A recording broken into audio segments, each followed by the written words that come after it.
because my films do really well in Pakistan. I love Pakistan. Indians and Pakistanis, we used to always hang out together. Being brand Sonam, people need to go in there and buy tickets, and they need to go and see me. Wake up to reality. Sonam तुम थोड़ी सी उर्वशी हो क्या? Nepotism actually means to get any job through any connection, whether it's through a relative, through a friend that you don't deserve. ये देखो, nepotism का सबसे बड़ा example अपनी डेफिनेशन अपने ही मुंह से दे रहा है, और खाली अपनी ही नहीं, पिंटी बुआ ने सारे के सारे कपूर सिबलिंग से करियर को एक नटशेल में डिफाइन कर दिया, और वो भी पूरे कॉन्फिडेंस के साथ। मतलब इतनी मसरूफियत से मूर्ख होने के लिए इन जमील खातून ने होम ट्यूशन तो लगवाई होगी नहीं, अपने मुंह से अपनी बेइज्जती कर रही है और सोच रही है वाह देखो क्या जवाब दे दिया मैंने। Well, you know the thing about the industry is if you're not good looking, they think you're a good actor. अरे आराम से डॉली डिश के आओ, तूने तो फ्रेंडली फायर कर दी। सोनम के हिसाब से लोगों को लगता है कि अगर तुम बुरे दिखते हो तो तुम अच्छे एक्टर होगे। तो सुनो जोरबाग की जमीला, तुम्हारे इस होटल मैनेजमेंट के मैथमेटिकल थ्योरम के हिसाब से तुम्हारा भाई हर्षवर्धन, तुम्हारे ताऊ की आंखों का मोतिया, उनकी बदहजमी का दर्द अर्जुन, और तुम्हारे जनान दिले दिलदार चाचू संजय कपूर जो इंडस्ट्री के अर्जुन कपूर थे अर्जुन कपूर से पहले, ये सब तो बेहतरीन अच्छे एक्टर होने चाहिए थे, क्योंकि इन सब के चेहरों का वास्तु थोड़ा 57 यानी 97 के आसपास है। 57 रुपये यानी 97 के आसपास। There will be one odd person who has a mental problem who says things like that. Who says things like that? Who says things like that. Like that? Things like that. Like that. एक तो ये Bandra Kurla complex की मसाकली से Martha from Manchester कब बन गई? मुश्किल से मुश्किल 3 से 4 साल हुए हैं इसको यूके में अपनी झुग्गी डाले, और इंग्लिश बोलते हुए टंग तो ऐसे रोल कर रही है जैसे कोहिनूर अगला इसी को मिलने वाला हो, और पूरे के पूरे इंटरव्यू में अपने वियतनामी मछुआरे छाप इंग्लिश एक्सेंट के चलते सीधे साधे इंग्लिश के वर्ड्स और सरनेम्स नहीं प्रोनाउंस करे जा रहे मटिल्डा से। और वो क्यों? क्योंकि पुट ऑन फेक एक्सेंट में वर्ड्स की जो प्रोनाउंसिएशन होती है वो बहुत बार गलत हो जाती है, और बस यही इसके फेक इंग्लिश एक्सेंट के ट्यूबलेस टायर में हो गया puncture. You don't know how to act. Pathetic. अरे हिंदी में बात कर ले मिस देगी मिर्च इंटरनेशनल। ईस्ट इंडिया कंपनी 3 गुना लगान नहीं ले लेगी तेरे से। एंड द आयरनी इज इसने कंगना को मॉक किया था उसकी इंग्लिश के लिए। The ability to speak English fluently. Should I just say it? Handbook.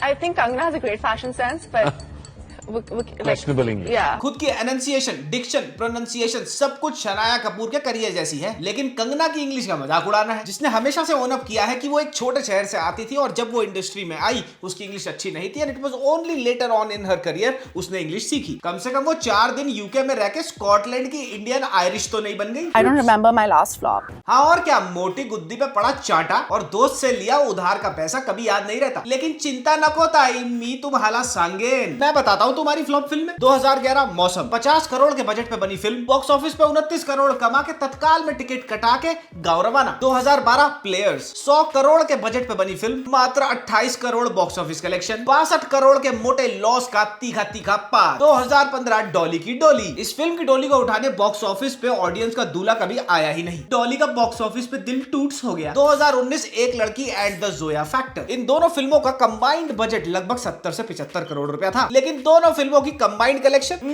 28 crore, यानी प्रोड्यूसरों के 42 करोड़ की नसबंदी। और फिर करियर का शेयर्ड ऑटो जो अभी तक आधी बैटरी पे चल रहा था वो फाइनली नाली में गिर गया। 2023 में आई direct to OTT film Blind के साथ। फिल्म का नाम है ब्लाइंड, जो किसी अंधे को भी बोल दोगे ना कि इस फिल्म को देख लेगा तो तेरी नजर वापस आ जाएगी, तो वो भी सामने से बोल देगा कि अंधा हूँ चूतिया नहीं। और मुरादाबाद की मुमताज महल, फेलियर्स उनको याद रहते हैं जिनको पता है कि फेलियर से उनकी लाइफ अफेक्ट होगी, लेकिन तुम तो मालामाल वीकली पैदा हुई हो, पैसे में पैदा हुई हो विद अ सिल्वर स्पून। ये मैं नहीं बोल रहा, ये इसने खुद अपना सपना मनी चमकाते हुए हर इंटरव्यू में सालों तक विदाउट फेल बोला है। I don't know. I don't give too much weight to money. But she says that I do that is because I've always had it. My mother and my father keep saying that because you've always had it and you come from such a comfortable background, you can make those decisions and not think about it too much. Almost her interview में unabashedly और shamelessly इसने अपनी wealth का show off किया है, and the funny thing is that कि वो wealth इसकी कमाई हुई भी नहीं है, और टोन हमेशा होती है condescending। जब भी बोलेगी ऐसा लगता है सामने वाले को बोल रही है तू तो इतना गरीब है, हा हा हा। अच्छा फिर बोलती है I don't look at money when I get into a relationship, but फिर 2 मिनट बाद सेम ही इंटरव्यू में खुद कहती है मैंने ऐसे लड़कों को डेट किया है जो मेरे से कम वेल ऑफ थे और वो रिलेशनशिप्स चले नहीं। I always feel like if I sign a film or if I get into a relationship, it's never about the money. A few moments later.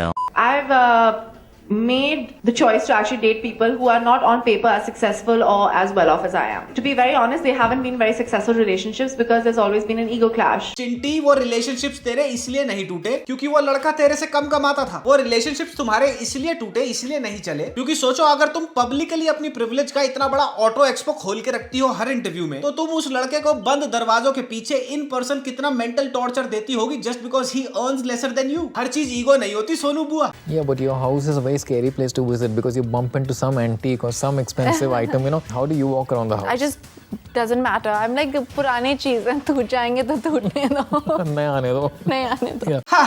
Antiques टूट जाएंगे तो नहीं आ जाएंगे। यही होता है जब पैसा ज्यादा, बुद्धि कम, जबान लंबी और पापा की अप्रोच लगाई अपॉर्चुनिटीज बहुत ज्यादा हो। Literally everything about this woman is about shoving and rubbing her wealth and her privilege in somebody else's face and it's hilariously frustrating to watch. Hi guys, मैं हूं मिस्टर शैन, क्या प्रेशर। और आपको क्या लगता है, उर्वशी राउटेला ही अपने आप को उम्र में कम समझती है? नहीं, Sonam Kapoor did it before Urvashi. And I'm a little conscious that I look too young for my age. आपको क्या लगता है, उर्वशी हर इंटरव्यू में अपने आप ही अपना मुंह फाड़ कर अपने आप को ही सक्सेसफुल मैं करती रहती है? नहीं, Sonam Kapoor did it before. When they see someone who's aspirational or is getting everything she wants, you know, to be successful personally and professionally is very rare. God willing, I have all of that. Touch wood, you know. They like me as a fashion icon. और आपको क्या लगता है कि उर्वशी ही अपने fake English accent में दुनिया भर के इंटरव्यूज में घूमती फिरती है और बोलती है कि मेरे तो मिलियंस ऑफ फॉलोअर्स हैं और मेरे पास ट्रोल्स की तरफ ध्यान देने का टाइम नहीं है? How deep? नहीं, Sonam Kapoor did it before. See, honestly, now I have like millions of followers on Twitter, so I can't sit and read comments. Urvashi तो यूं ही बदनाम है। बेफजूल और खामखा की बकचोदी की असली फिगर स्केटिंग की चैंपियन तो सोनम कपूर है। तो चलो, आई डिडंट केम बोलने वाले सरकारी स्कूल के गरीब बच्चों, आज तुम्हें रूबरू कराता हूँ बॉलीवुड की ओजी मल्लिकाए पगलैट, नेपो किड्स की असली राजमाता से, who worked so that nepo kids like Ananya Pandey and Janhvi Kapoor could run। इसका मेंटल IQ उतना ही छोटा है जितना इसके भाइयों का करियर, इसकी बुद्धि उतनी ही मोटी है जितना इसके पापा का बैंक बैलेंस, और इसकी जबान उतनी ही लंबी है जितनी इसकी ताऊजी की बॉलीवुड में पहचान। तो चलो नजर डालते हैं द सोनम कपूर फाइल्स पे, जो हुई थी आज से 12 से 15 साल पहले, आज ऑनेस्टली सेइंग में।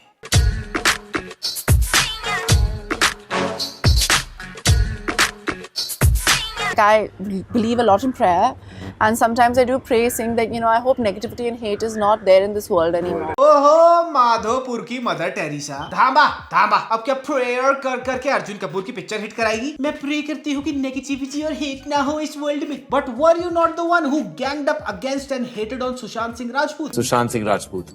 Huh? Hot, I guess. I don't know. I haven't seen any of his films. Were you not the one who was extremely jealous of Deepika's rise? You know, Deepika is a great friend of yours, and she's been commenting. No, I never said that she's a friend of mine, but okay. But you've been, you know, you've known each other. Yeah, she's a colleague. Were you not the one who pointlessly, without any reason, with Karan Johar bullied Kangna? The ability to speak English fluently. Should I just say it? I think Kangna has a great fashion sense, but Questionable English. Yeah. Were you not the one who judged Alia Bhatt's and Parineeti Chopra's dressing style in a bad taste? Fashion advice to the following: Parineeti Chopra, Don't wear those tight clothes, man. Alia Bhatt, Dress her age. And were you not the one who called Aishwarya Rai an auntie in 2011? लाहौल विला कुव्वत झूठ कम बोला कर Mandodari KR के काट खाएगा। 100 चूहे मार के बिल्ली चली हज को, और वो भी अब्बू और मियाँ के पैसे से। Throughout her career for no reason at all negatively pull down किया है लोगों को, और अब बोला जा रहा है इंटरव्यू में मैं प्रेयर बहुत करती हूँ और ये प्रेयर करती हूँ कि नेगेटिविटी ना। हाँ सोनम, ठीक है, चंदा चाहिए वो दे देता हूँ मैं पॉजिटिविटी फैलाने के लिए। तुम्हें क्या लगता है राजकुमार राव की आज तक की बेस्ट एक्टिंग परफॉर्मेंस उसकी किसी फिल्म में थी? ना, वो परफॉर्मेंस थी राजकुमार राव की 11 साल पुराने एक इंटरव्यू में जो इसने किया था सोनम कपूर के साथ। बाय गॉड, अगर उस टाइम स्ट्रगल और गरीबी ने राजकुमार राव के हाथ ना बांधे होते ना, तो भाई चुप बैठ के हैरान और परेशान होने के बजाय सोनम के मुंह पे हंस देता और चला जाता वहां से। तो इंटरव्यू में राजकुमार पूछते हैं, सोनम तुम्हें क्या लगता है स्टार किड्स के पास प्रिविलेज नहीं होती? एडिंग टू दिस, राजकुमार कहते हैं मुझे लगता है होती है स्टार किड्स के पास privilege.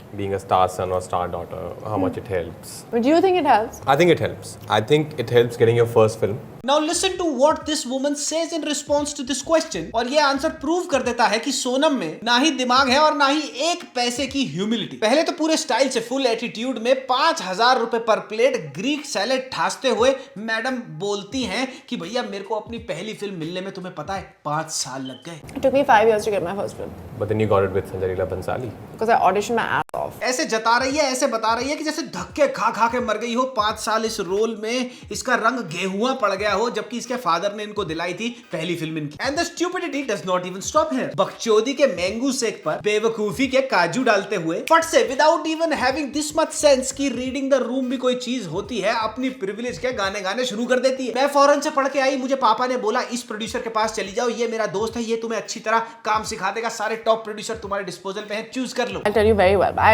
came back. I was 17. I said I want to assist someone. So dad's like, who do you want to assist? I said I want to assist Sanjay.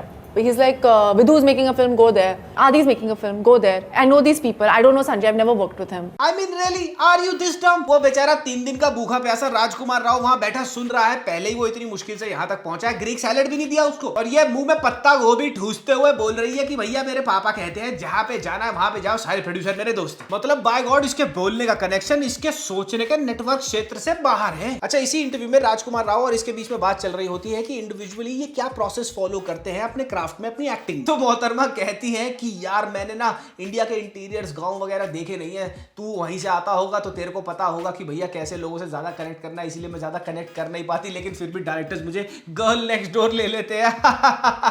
Unfortunately for me, I am not rooted enough. I mean, ये उसको बता रही है, ये शीज rubbing it in his face कि तू कितना गरीब है यार, मैं तो कभी हाई राइज से नीचे उतरी ही नहीं, बड़े बंगलों से बाहर निकली ही नहीं, तो मैं टियर 2 टियर 3 सिटी की ऑडियंस को क्या जानूं। I mean, this woman gives me brain fog। फिर राजकुमार राव कहता है कि भैया अगर तुम आउटसाइडर हो, 2 फिल्में फ्लॉप दी, तुम्हारे को चलता कर देंगे इंडस्ट्री से, लेकिन अगर तुम नेपोकिड हो तो तुम फ्लॉप देते रहो, तुम्हें फिल्में मिलती रहेंगी। Yeah. You know, if he would have been an outsider, 2 films and you would be like, bye bye. There are 1,000 other people waiting to, act. लेकिन अब सुनो इस बात पे इस south Korean brain dead zombie का क्या कहना है। I don't think the industry is that forgiving though, unless the father has like tons of money and they're constantly producing films on the person. Acha? I'm sure some fathers have. Yeah. सुना भाई, ये amoeba है क्या? Single celled organism जैसी बातें और हरकतें क्यों हैं सोनम तुम्हारी? नहीं, ऐसा तो नहीं होता unless the father has tons of money to produce films for their babies. Sonam, this is exactly what is being done with your siblings as we speak. For example, Arjun Kapoor के पास लाइन से डिजास्टर्स फिल्म्स देने के बाद industry में काम नहीं है, लेकिन पापा Boney has tons of money, तो अपनी नेक्स्ट फिल्म नो एंट्री 2 में, जो कि सीक्वल है एक बहुत ही बड़ी हिट फिल्म नो एंट्री की, उसमें रोल दे दिया अर्जुन को। खुशी कपूर ने 2 फिल्में करी, दोनों ही एब्सोल्यूट डिजास्टर्स, लेकिन पापा Boney has tons of money, तो खुशी को लेट श्रीदेवी जी की 2017 की सुपर हिट फिल्म मॉम का सीक्वल दे दिया गिफ्ट में। जानवी ने साल 2018 में अपनी डेब्यू एकमात्र clean box office hit film दी है आज तक, बाकी सारी फिल्में फ्लॉप, लेकिन पापा Boney has tons of money, तो अपने कनेक्शंस लगा के हर जगह तो जानवी को काम दिला ही दिया। लगे हाथ एक मलयालम फिल्म ये खुद प्रोड्यूस कर रहे हैं बोनी जी, जिनका नाम है हेलेन, मलयालम फिल्म है, उसका रीमेक वो दे दिया जानवी को। हर्षवर्धन कपूर जो 7 से निकल जाए किसी को पता न लगे, इसकी डेब्यू फिल्म आई थी मिर्जा, जिसका बजट था 45 से 50 करोड़, और बॉक्स ऑफिस पे फिल्म ने कितने कमाए? मात्र 13 करोड़, 32 से 35 करोड़ का निरा लॉस। फिर इसकी दूसरी फिल्म आई भावेश जोशी, जो बनी थी 17 से 20 करोड़ के बजट में, और फिल्म ने बॉक्स ऑफिस पे कितना कमाया? 4.5 करोड़ रुपया। लेकिन पापा Anil has lots of money, तो 2022 में अनिल कपूर प्रोडक्शंस के under Netflix direct to OTT release दे दी as a gift Harshvardhan Kapoor को, जिसका नाम था थार। ये बात जो सोनम ने इस इंटरव्यू में बोली आज से 12 से 13 साल पहले बोली थी, and even then she knew this fact, जो अब एक मॉन्स्टरस रियलिटी बन चुका है as we speak, और वो फैक्ट ये है that as a nepo kid, as a star kid, you are absolutely immune to failures, and she literally tries to throw her privilege into people's faces in nearly all of her interviews। ये देखो example. मुझे ज्यादा struggle नहीं करना पड़ा, क्योंकि जो मेरे फादर हैं who is the brand ambassador for Plan India, उन्होंने मुझे बहुत सपोर्ट किया। तुम थोड़ी पागल वागल हो क्या बिट्टी? सोनम की पर्सनालिटी की हर एक चीज, and I am saying this, I am drawing this influence after going through a ton of her interviews, pretentious है, एक्सट्रीमली फेक है, एंड समहाउ घूम फिर के इसकी वेल्थ या फिर इसके जो कनेक्शंस हैं इंडस्ट्री में जिनके साथ इनकी उठ बैठ है, उसके शो ऑफ के बारे में होती है। साल 2021 में मोहतरमा शादी करके लंदन मूव हो जाती हैं, और वहां जाके सुनो मंदबुद्धि मोहतरमा ट्वीट क्या करती हैं? लंदन में मुझे सारा काम अपने आप करना पड़ता है, अपनी ग्रोसरीज, कुकिंग, क्लीनिंग, अपने घर का सारा काम मैं खुद करती हूँ, this is so liberating, this feels like freedom. अब कोई इस छेना मुर्गी को ये बताए ये सारे काम ये इंडिया में भी अपने घर पे कर सकती थी। चलो माना तुम बाहर नहीं निकल सकते, लोग तुम्हें पहचान जाते हैं, भीड़ लग जाती होगी, लेकिन घर की क्लीनिंग और कुकिंग तो तुम वहां भी कर सकती हो। किसने रोका है? मत रख हाउसमेड, मत रख हाउस हेल्प, खुद कर ले सारे काम। लेकिन नहीं, इस पोस्ट को डालने का, जिस तरह से इस पोस्ट को सोनम ने वर्ड किया है, उसके पीछे का मोटिव पता क्या था? या तो इसके दिमाग में ये चलता है, या तो ये डिलूजनल है, या तो ये लोगों को ये दिखाना चाहती है ये सब लिख के कि भैया she was born into some type of royalty and while living in her own house in India she is not accustomed, she is not very regularized with doing her own house chores herself. और अब यही झाड़ू पोछा जब अपने ससुराल में मार रही है तो इसको लिबरेटिंग और फ्रीडम लाइक लग रहा है। End of course rightfully so, Sonam को इस ट्वीट के बाद ट्विटर ने जम के तोड़ा।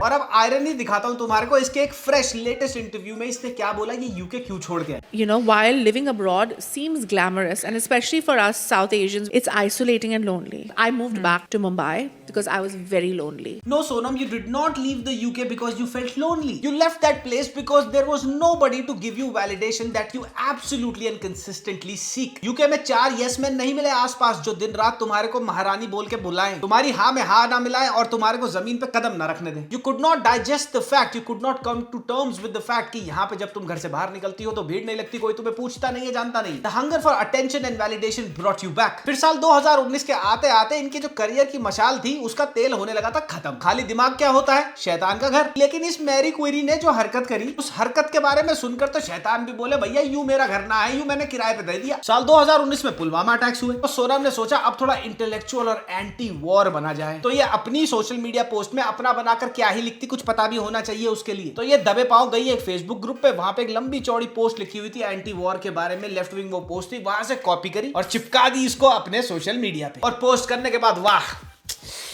क्या इंटेलेक्चुअल, क्या अचीवमेंट की फीलिंग आ गई। लेकिन इंटरनेट ने इसको रंगे हाथों पकड़ लिया कि ये तो फेसबुक पोस्ट इसने उठाई हुई है, प्लेजराइज करी हुई है, और इस पोस्ट के ओरिजिनल ऑथर को घोस्ट कर दिया क्रेडिट देने के नाम पे। फिर पूरे के पूरे इंटरनेट से जो दबाकर गाली पड़ी मैडम। पहले तो लोगों ने घेर लिया कि भैया तुम 0.1% आबादी हो इंडिया की जो बहुत ज्यादा प्रिविलेज्ड है, तुम तो एंटी वॉर की बातें करो ही मत। और लगे हाथों उस पोस्ट का जो ओरिजिनल ऑथर था उससे भी बेइज्जती करा ली। सोनम तुम थोड़ी पागल हो क्या? And let's not forget the fact, in fact बहुत सारे लोगों को यह बात पता भी नहीं होगा that 13, 14, 15 years back from now ये अपने इंटरव्यूज में बड़े प्राउडली बोलती थी कि हम इंडियन नहीं है, हम तो पाकिस्तान से हैं, हमारी लिनियज पेशावर से है, और अगर मेरा मौका लगेगा तो मैं वहां पे जाके काम करूंगी। आई लव पाकिस्तान डियरली का तो ऐलान इसने इंटरव्यूज में खुल के किया है इन द पास्ट। और सिंस जब ये अपने करियर के पीक पे थी, अपने प्रोफेशन के पीक पे थी, ये मौका नहीं छोड़ती थी किसी भी और अपने कलीग को लुक डाउन अपॉन करने के लिए। तो करण जौहर के शो पे जो हमेशा से इनका सेफ स्पेस रहा है, बिकॉज ये सारा का सारा एक ही गैंग है, वहां पे बैठ के ये चुगलियां करते थे